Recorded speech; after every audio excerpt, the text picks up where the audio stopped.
What's it like to attend Mount Sinai Icahn School of Medicine? And how does this M4 juggle the responsibilities of parenting, med school, serving on the Mount Sinai Student Admissions Committee, and being an MCAT video creator for Khan Academy? That's what we're going to find out in today's show.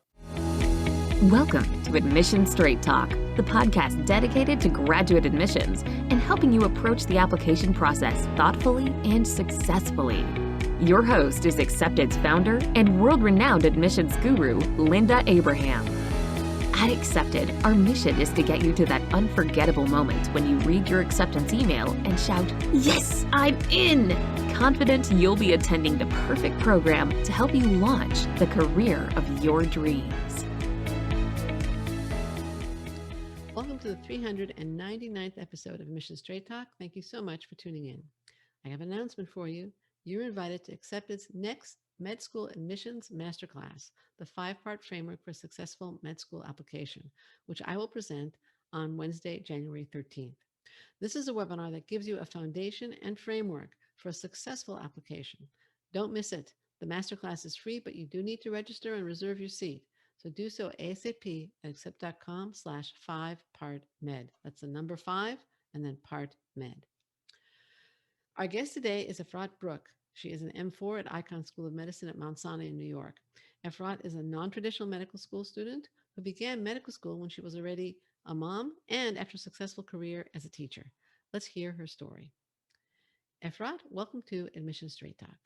Thank you for having me. Thank you so much for joining me today. Can you tell us a bit about your background outside of medicine? Where did you grow up? What do you like to do for fun? Sure. So hi everyone, my name is Efrat. As Linda said, I'm a 4th-year medical student at the Icahn School of Medicine at Mount Sinai. So I grew up in Brooklyn, New York, in the neighborhood of Borough Park. My parents immigrated to the US about 1 year before I was born to seek medical treatment for one of my older brothers who has congenital kidney failure. And much of our childhood kind of revolved around his medical situation. I think by the time I was in high school, he had 3 kidney transplants. Oh, gosh. So my dad is a rabbi and a teacher in the community. My mom was mostly a stay-at-home mom, but also taught intermittently. So I come from a family of teachers. I'm one of 10 children. I have 7 brothers and 2 sisters, and I am 7th, so part of the younger crew. And after high school, you know, the expectation was sort of to get out there in the real world and become financially independent. So I went to a 1-year program that trained me to be a teacher. And then I got a job as a high school teacher. So at the age of, I think I was 18 at the time, I started teaching high school and started what would be an almost decade-long career in education that I really, really enjoyed. In my last year of college, I started working at Columbia University Medical Center in a research lab in nephrology.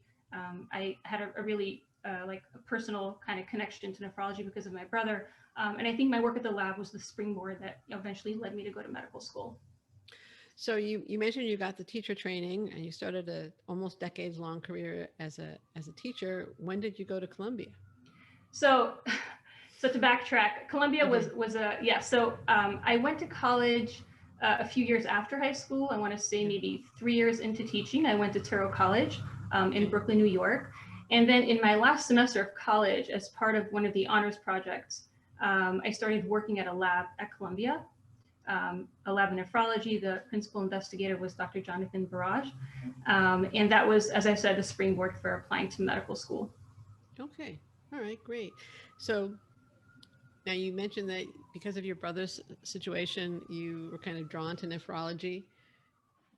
Did you, I mean, when you went back to college, were you thinking of getting more of an education-oriented degree and staying in that field? And only when you did this did you decide to make the switch? Is that how it worked? So I guess I'll kind of backtrack a little. I really always wanted to be a doctor from a pretty young age. I love the sciences. I think all of us, when we sort of look back at our school years, you know, there were some classes that felt like a burden and some classes that maybe felt a little more natural, or, you know, you kind of looked forward to it. So that's how I felt about the sciences. I always just looked forward to those classes, and I didn't feel that burden of studying, at least when I was a kid.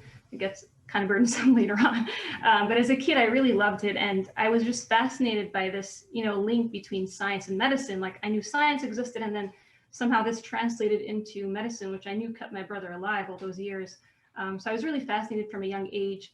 But as I said, it just wasn't really on the radar for me right after high school to go to college. So when I did go to college, it wasn't like I thought I'm going to go to medical school, but it was in the back of my mind. So I just like naturally kind of slid into the pre-med track. I considered doing a degree in education briefly, but I ultimately chose to do my pre-med track. Okay. What was the hardest part of the med school application process for you? I think I'm going to say the MCAT.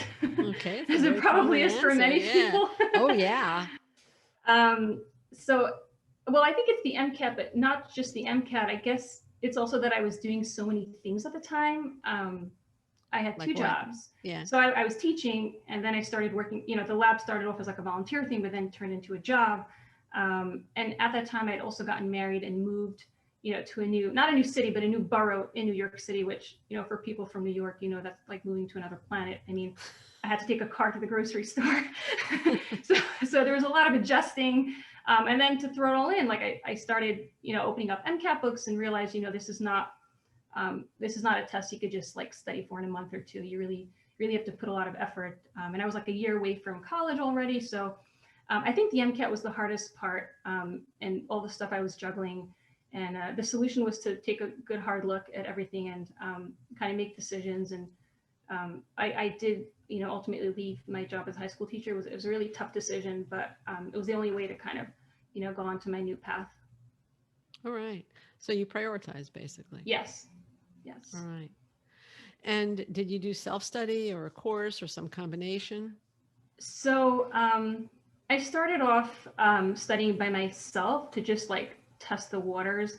I had some books and there were some topics that I was like strong in. When I say strong, I mean like you can open up, test questions and get, let's say, half of them right, and there were some subjects that I was really weak in for some reason. So I ramped up my studying, gave myself, I don't remember, maybe it was like 6 months of part-time study, and then did some practice tests, but I wasn't happy with my scores. So I actually delayed my MCAT, did like another round of studying, a full 3 months of dedicated. I actually used the Princeton Review. I took an actual course. And then, my practice scores climbed up, and I was happy in the end with the result, but it did push my application cycle off by an entire year, getting the MCAT out of the way. But I think in retrospect, it was the right decision, because it's always better to take a little more time and come in more confident. And to come in with a better MCAT score. Yes. You don't want to take that test and again. One better MCAT score. No, you're definitely, that was, if you asked me, that's what I would have told you to do. Okay. What do you see as the benefits of your background in teaching and education going into medicine? I mean, I think a lot of times non-traditional applicants that kind of think, oh, I don't have clinical exposure. What's the relevance of what I've done in the past? So what is the relevance to, as you see it, of your teaching? Yes, I'm really glad you asked that question, because I think this question is like a really, a springboard for a really rich discussion. So, I mean, I'm going to say this about many jobs, not just teaching, but having a job before medical school. Excuse me. There's so much you can learn from so many of these jobs that are absolutely transferable to medicine. So to speak about teaching a little bit, when you're a teacher, you're told to teach a certain subject, and you're given this like, load of information to kind of sift through, and you have to decide like, what am I going to teach, and what do you focus on when you review, and what do you ask on a test? And you really learn to zoom in on the important information. And this is so important for medical school. I mean, every medical student, I'm sure, will agree with me. You're flooded with information. In my opinion, this is a flaw in medical education, but that's a discussion for another time. And you don't know what to do with it. You're like, what's important? What do I need to know for the test? How do I process this information and memorize such a large volume of knowledge in such a short amount of time? So I think teaching really, really helped me with that. The other thing I would say is that definitely with teaching, but I'm sure this applies in other jobs as well. You have to learn to deal with lots of different types of people. So the school that I taught in, for example, were lots of immigrants, people from all different countries. So you're dealing with students, in my case, adolescents in Brooklyn, not always so easy.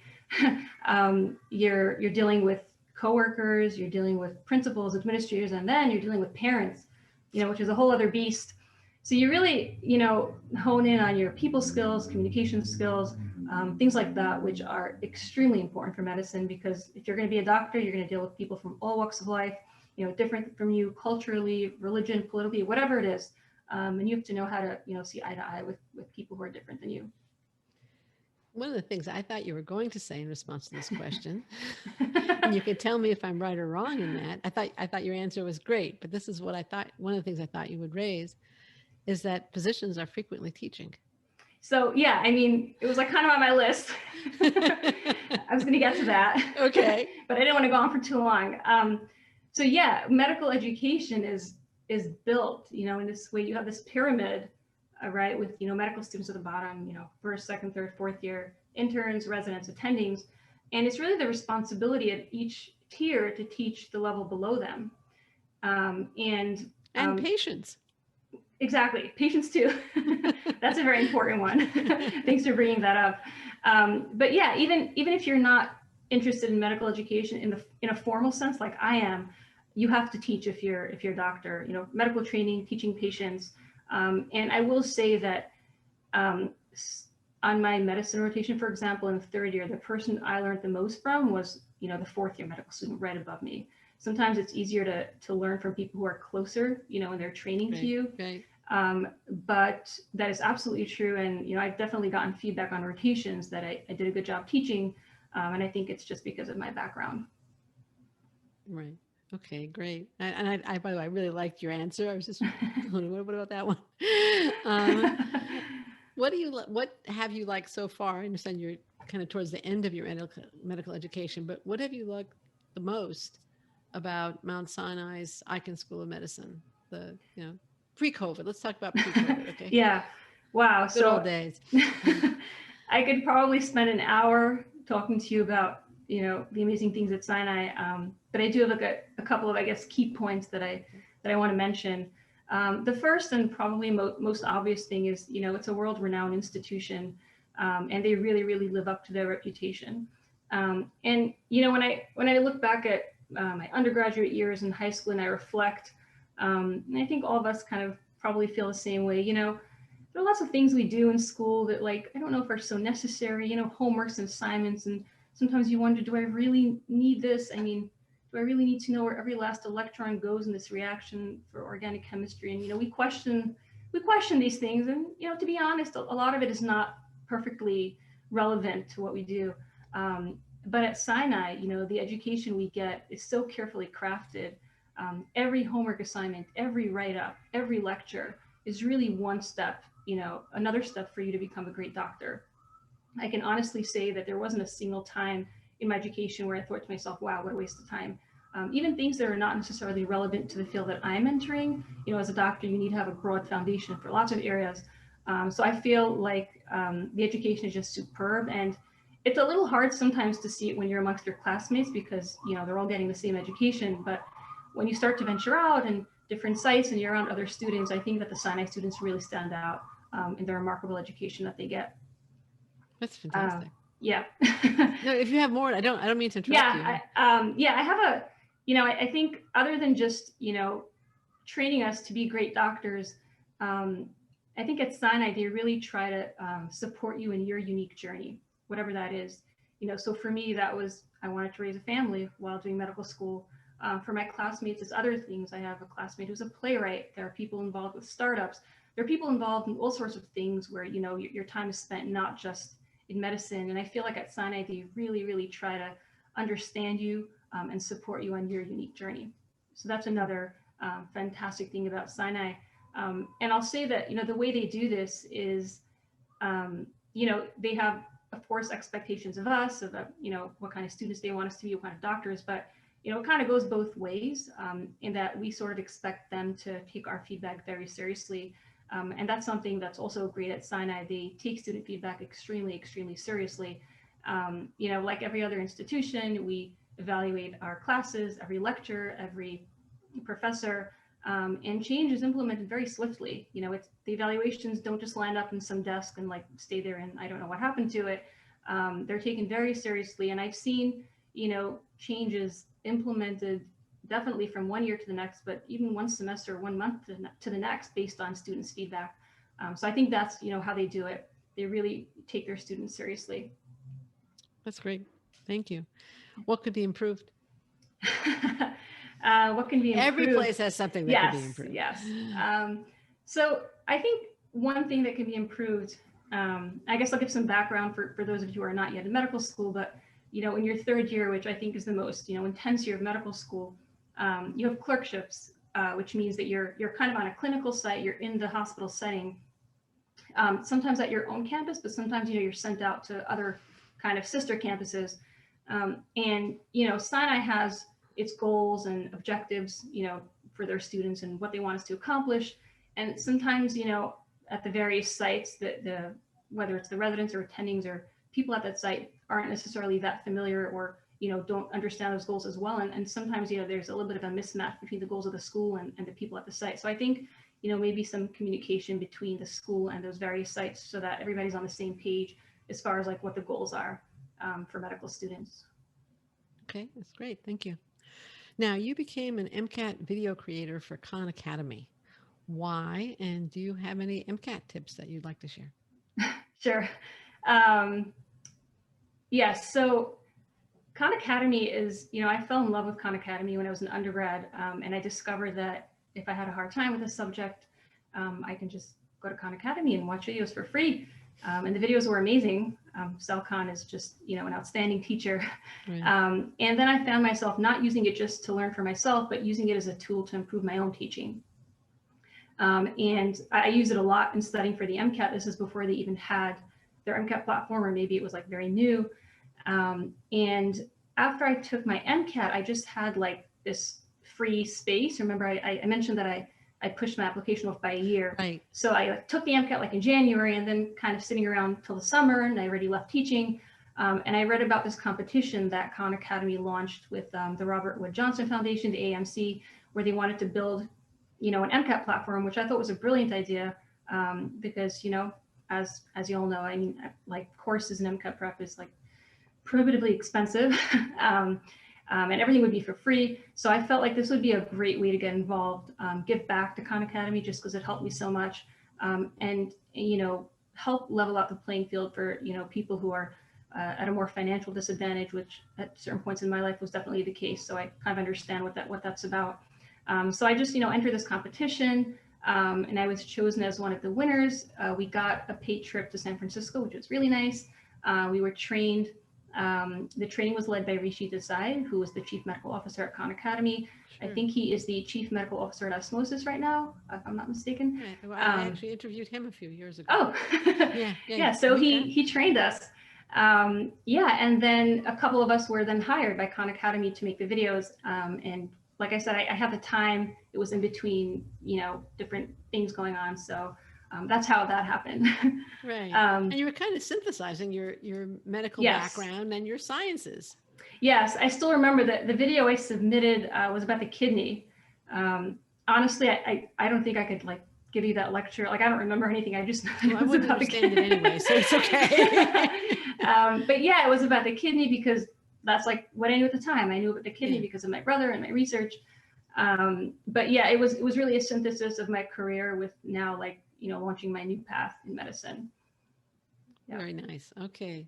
Now you are currently the president of Mount Sinai Parents. Oh, sorry. I didn't answer the second part of your question. Oh, go ahead. Okay, go ahead. I'm sorry. Do you have any MCAT tips? Go ahead, by all means. Yes. MCAT tips. So I think if I could go back, I would say I would start studying like in undergrad, like after each course, because there's this like link you have to make between your course material and the MCAT. Like it's not really the same thing.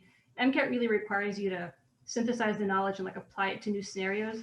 So like, I mean, don't start on your first day of bio, but if you finished a bio course, like do some bio MCAT questions. You finished chemistry, do some chemistry MCAT questions, do it in a modular way as you go. And I think that will make your studying later much, much easier. That's a great idea. Yeah. And I would say to use Anki. I don't know if you've heard, have you heard of Anki? No. What is that? Anki. I wish I discovered it earlier.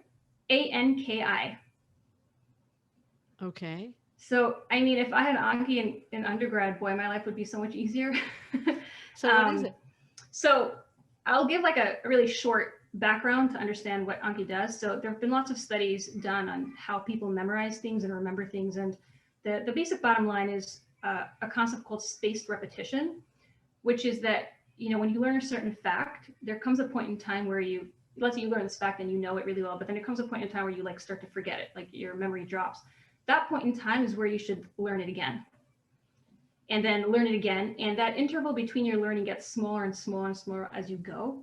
So I don't know if that helped you, but what Anki does is it has an algorithm. It's a flashcard application. Yes. And it has this algorithm where it asks you a question and you tell it if you knew the answer, if you didn't know the answer, or you were like in between.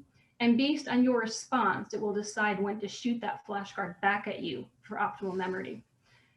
That way, you're not wasting time studying those things that you already know, and you're spending more time studying those things that you don't know.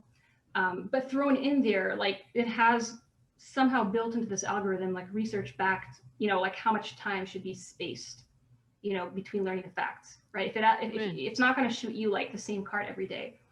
Anyway, that's like in a nutshell. That is really, it took me like, I want to say 2-3 days to really get the hang of how to use it. Is it ask you a question and you say, I know the answer, I don't know the answer, or I think I know the answer, or do you answer the question? So yes. So like after you answer the question, those options are on the bottom for you to click. Because now, and obviously it tells you if you were right or wrong. Yeah. It tells you if you're right or wrong, and then you give them feedback, and then based on your feedback, it will know when to shoot that card back at you again. Ooh. To review. And it was good? It was accurate? It's so powerful. I mean, good. I used it for one exam. I didn't do it the right way. Like I didn't even keep up with my reviews, and I saw a dramatic improvement, you know, even using it wrong. When I did it correctly, I saw an even better improvement. So I would say if you could learn how to use Anki now, do it. In all likelihood, it's really popular now in medical school. I mean, we have decks for everything. So there's a good chance you'll be doing it in medical school anyway, so may as well get familiar with it now. So does it have modules or courses or whatever for undergrad sciences as well? So, or MCAT prep specifically? So if you either make your own cards or some wonderful people out there in the ether, I don't know who they are, but there are people out there who you will create a deck and share it with other people. Oh, wow. You know, like there's a deck I used to study for one of my board exam, the Anki deck. You know, this person is like educating medical students all across America. I don't know who this person is, but they should get like a Nobel Prize or something. You know, I just downloaded it from Reddit, and that's how I studied for my board exam. So I'm sure like Reddit or SDN or, you know, these other platforms, sure, I'm sure people have shared, you know, MCAT decks, you know, or you can make your own cards. Make the process of making cards in itself is also really great for memory. Of course. Well, that's absolutely true. Yeah. Yeah. All right, let's go back to that was fascinating, but let's go back to Mount Sinai now. Okay, I'm going to go back to the question I started to ask you, which was about your being the president of Mount Sinai Parents. How are you managing med school and parenting? I understand you have 3 kids, right? I have 2. You have 2. Okay, two kids. What are the biggest challenges, and how are you dealing with them? Yeah. So that's a very loaded question. Could I ask how old your kids are? Sure. So my older one is 4. Mm-hmm. She was born between the 1st and 2nd year of medical school. And then yes. And then the second one was born in my year 3B. I'll explain what I mean by 3B. She's 2. She just turned 2 now. Okay. So it's a very quiet, peaceful, calm stage of life, right? To say the least. So, I mean, before I answer your question, I just want to put a disclaimer out there that I always tell people, like, I don't really recommend it. It's really difficult. You know, if the stars have aligned for you such that you don't have to do both at the same time, I think it'll be better for you, you know. So I just like to put that out there because, you know, I don't want to sugarcoat it and make it sound like it's a piece of cake. It's really difficult, you know, probably one of the hardest things I've done. So just putting that out there before I answer your question. Okay, fair enough. Actually, I think a very good prelude. Yeah. So the way, you know, I think about it, I feel like there are 2 components to this. I'll tell you what they are, and then I'll address each one. So I think the first component is the, you know, emotional or mental aspect of, you know, how do you develop the bandwidth to be able to handle these 2 really full-time endeavors at the same time? You know, raising kids is a full-time job, and going to med school is a full-time job. So, how do you manage it from a psychological standpoint? And then there's, the practical aspect, like, how do you can't be at two places at once. So how do you, manage both of these? I'll talk about the first because I think it's a little more important. So, the emotional or mental aspect, I think the first thing is you have to have a really good vision of what you want your life to look like in a couple of years down the line, and really understand what your goals are, because, that's really the only thing that's going to get you through some of those really difficult times. The endless studying, the endless hours at the wards, the baby up at night crying, and you thinking about what you have to do the next day at like 6 a.m. But if you have a really clear vision, of what your goals are and, what your, sort of endpoint is, I think it's a lot easier to pull through. So I think that would be the first thing I would say. The second thing is, it takes a village. It takes a village to raise kids just as is. If you're going to do it while you're in medical training, you need an even larger village, and you really need a robust network, a robust support system that's going to give you that emotional support. And it's going to be different for everyone. I mean, for me, it's my husband who's been like, a rock throughout this entire medical training. My parents, my in-laws, and my siblings. For someone else, it might look a little different. Whatever it is, you need a really strong support network because you can't do it by yourself. So yeah, I think that addresses the first part, the mental or psychological aspect. And then the second part, practically, if people are looking for just, okay, how do you do the day-to-day? I would say, if you're a parent in medical training, you need like multiple layers of childcare. It's not enough to just have, one thing. So I'm sure with some jobs, you send your kids to school and they come home and it's all good. But in medicine, you need a couple of layers. So for me, for example, we have the daycare. We have a wonderful daycare that's very close to the house that our kids are in during the day. Every season, we curate a small group of babysitters who are usually local students. I'm kind of choosy with my babysitters, so I pick them out. And, these are people who I'm really comfortable with, having them around my kids. They help out in the mornings, evenings, weekends, busy times. And then as a third layer, I have my family, which don't help out on a day-to-day basis, but they do step up, during big times. Like, for example, during my step 2 exam, my mother took my kids for 10 days. Wow. My siblings helped out. That's like, step up when you really need help. That's your like family is tier. almost a village. Your family Well, is almost a they sort of are a village at this point. So yeah, I would say, that's like a practical, tip. And I will also throw in there that being a parent in medical school really forced me to, learn like what it is that I need, like in my personal gas tank. And it's very different for everyone. I can't have everything. I'm not going to get 8 hours of sleep every night and 3 cooked meals and get my exercise in. I mean, it's not going to happen. But you can sort of, zoom in on those things that are really key for you. And that's going to get you through. So for me, it's like sleep. I know I have, classmates and friends who can get their 5 hours of sleep and they're good to go. I'm not a person like that. So I really prioritize sleep. Yeah. Exercise a few times a week. And then right after that, if you give me 30 minutes a day where I'm not around people and have time for myself, like I'm good to go. A warm cooked meal every night would be lovely, but it's not one of those things that's really essential for my well-being. So I think for every person, you really need to choose like, this is a rough time in my life, things are busy. What are the key things I need to keep me going? Okay. Sounds like it boils down to prioritizing again. Yes. Right. Absolutely. Yeah. I mean, raising kids is not easy, period. Medical school is not easy. Combine the two. And I think, support is critical. That's all there is to it. Now, Sinai touts its flexibility, or Icahn at Sinai touts its flexibility on its website. And it's known for that. Has the Icahn School at Mount Sinai been helpful to students who are also parents? Was it supportive to you in this regard? Yeah, so I'm glad you asked about that. In short, absolutely. I'll address the flexibility part first, and then I'll kind of tie that into how it really worked out for me as a parent. Okay. I'm just going to take a sip of water if that's okay. Sure.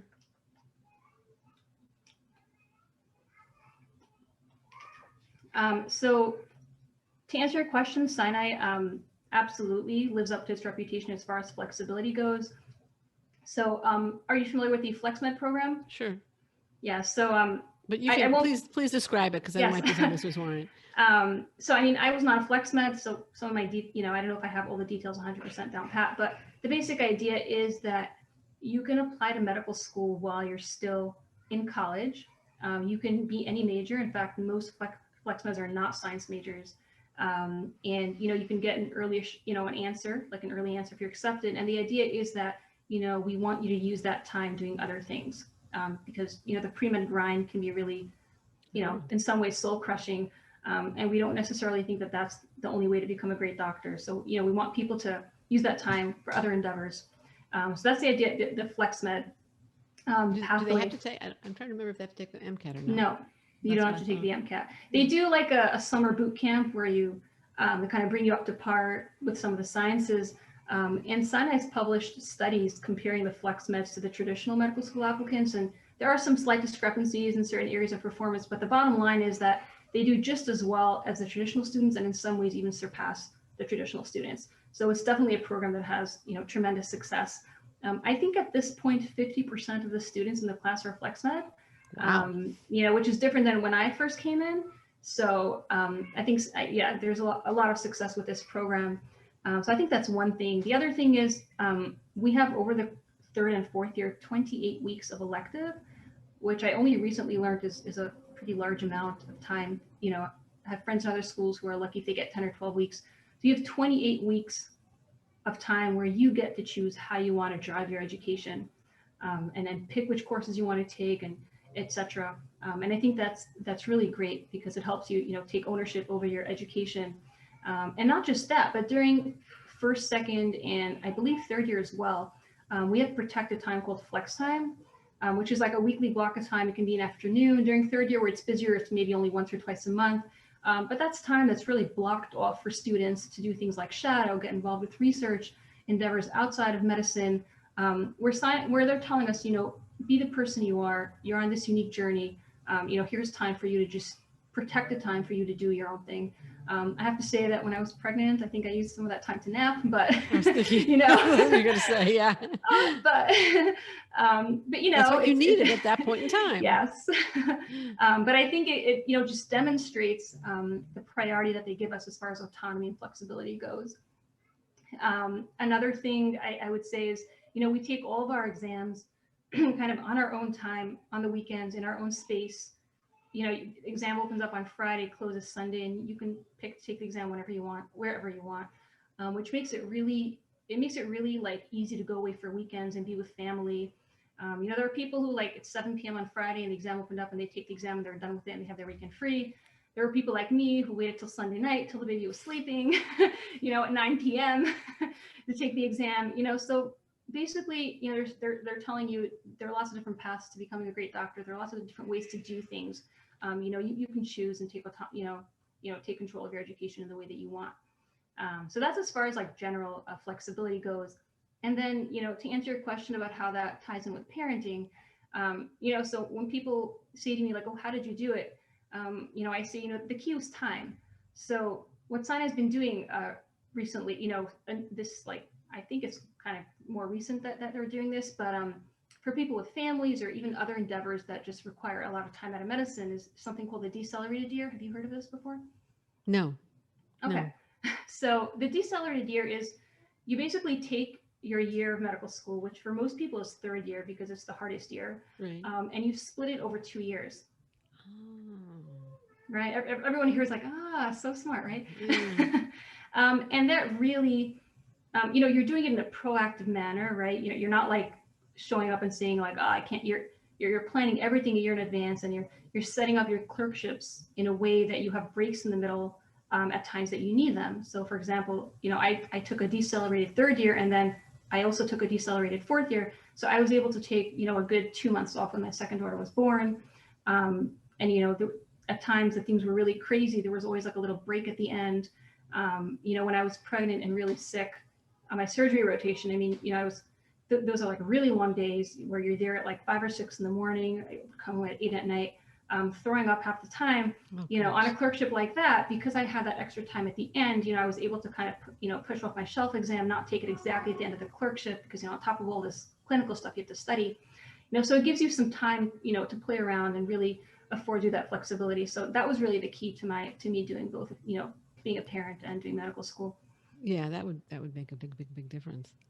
Yeah. Now, you've also served as a student on the admissions committee at Mount Sinai. What do you, without, we're going to go away from the time issues now and doing that in addition to being a parent, but what do you wish you'd known as an applicant that you now know after having been on the committee? And I don't mean the secrets you're not allowed to talk about. I mean, sure. I mean, like, what do you wish you'd known that really understood that would have helped you deal with the application process? Yeah, that's a great question. I think, and this is something I didn't quite understand then. I think, every school has its own like mission statement, goals, nuances. Schools are different. Absolutely. And when you're applying, it's really, it's a lot of pressure and intense, and all you're thinking about is like, I just want to get into a school and become a doctor. But schools are really different, and I think it's worth taking the time to investigate those differences, and kind of tailor your application and to those differences. Some schools love research, and some schools love global health, and some schools it's community service and all sorts of things. And if you can learn what that school is into, that would really help you, and it'll also help you on the interview, which is of course an integral part of your application.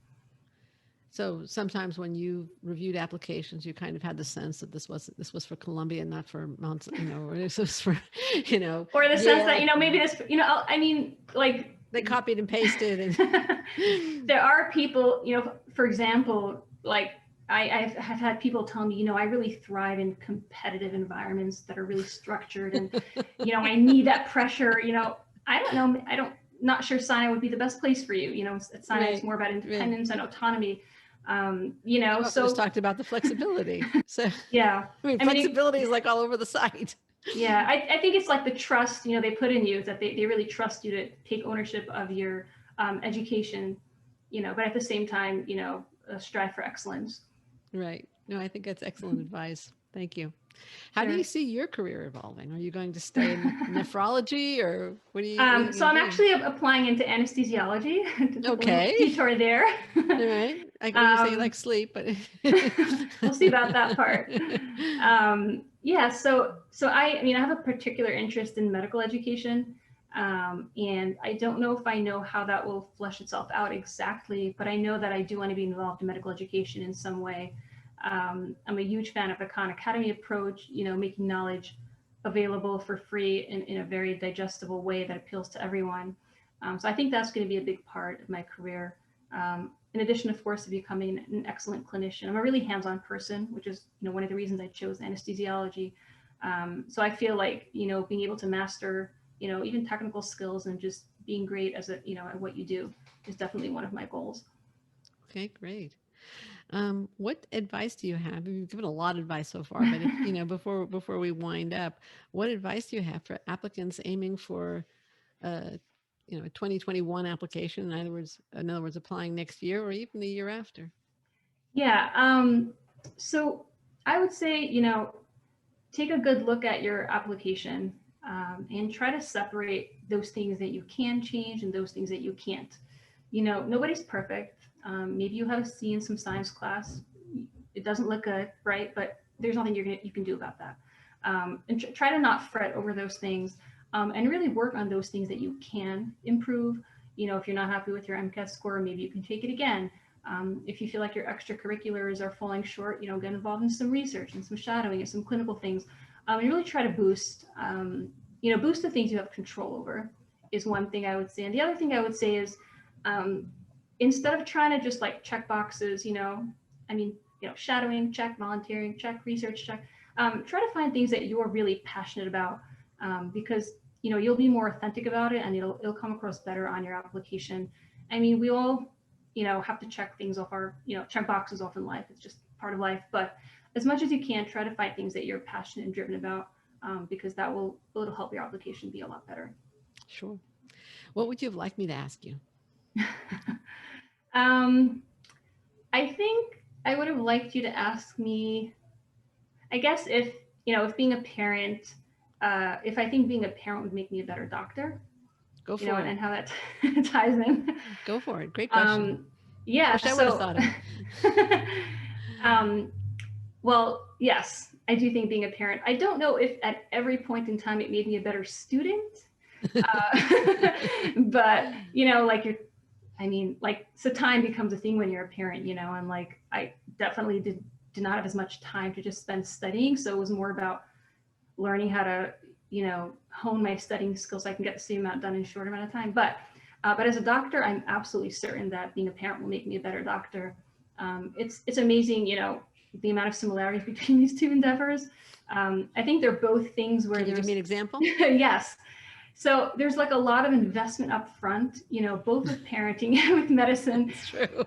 Where, you don't always see your results right away, and you have to like believe in your investment, when that baby is, keeping you up at night or acting fussy or, not sleeping, or your toddler's throwing tantrums and you just don't know what to do with yourself.